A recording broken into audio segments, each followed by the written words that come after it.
എല്ലാവർക്കും നമസ്കാരം. ഞാൻ നിങ്ങളുടെ സ്വന്തം ദിലീപ്.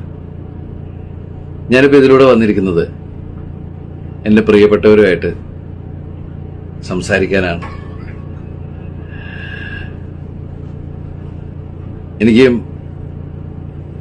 എന്താ പറയേണ്ടതെന്ന് അറിയില്ല. അത്രയും വലിയ സന്തോഷം. മലയാളികൾക്ക് എന്നും ഏറ്റവും പ്രിയപ്പെട്ട ജനപ്രിയൻ തന്നെയാണ് ദിലീപ്. ദിലീപും മഞ്ജുവും തമ്മിൽ വേർപിരിഞ്ഞപ്പോൾ ചെറിയൊരു നീരസം കാണിച്ചിരുന്നുവെങ്കിലും മലയാളികൾ ഒന്നും തന്നെ ദിലീപിന്റെ സിനിമയോട് അത് കാണിച്ചിട്ടില്ലെന്ന് വേണം പറയാൻ. കഴിഞ്ഞ ദിവസമാണ് ദിലീപിന്റെയും മഞ്ജുവിന്റെയും മകളായ മീനാക്ഷി ദിലീപ് ഡോക്ടറായത്. ബിരുദം നേടിയ മീനാക്ഷിയുടെ സർട്ടിഫിക്കറ്റ് പരിപാടിയിൽ ദിലീപും കാവ്യയുമാണ് എത്തിയത്. അതോടൊപ്പം ദിലീപ് തന്റെ മകളുടെ ഫോട്ടോ പങ്കുവെച്ചുകൊണ്ട് എന്റെ മകൾ മീനാക്ഷി ഡോക്ടറായി എന്ന് പറഞ്ഞുകൊണ്ടാണ് ദിലീപ് ആ ഒരു ഫോട്ടോക്ക് ക്യാപ്ഷൻ കൊടുത്തത്. ഇത് വലിയ വിമർശനങ്ങൾക്കാണ് ഇപ്പോൾ വഴിവെച്ചുകൊണ്ടിരിക്കുന്നത്.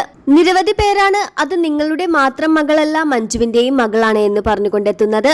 എന്നാൽ അങ്ങനെ ഒരു തോന്നൽ ആ അമ്മയ്ക്കും കൂടി വേണ്ടേ എന്ന് പറഞ്ഞുകൊണ്ട് ദിലീപിന്റെ പക്ഷം ചേർന്നുകൊണ്ടും നിരവധി പേർ എത്തുന്നുണ്ട്.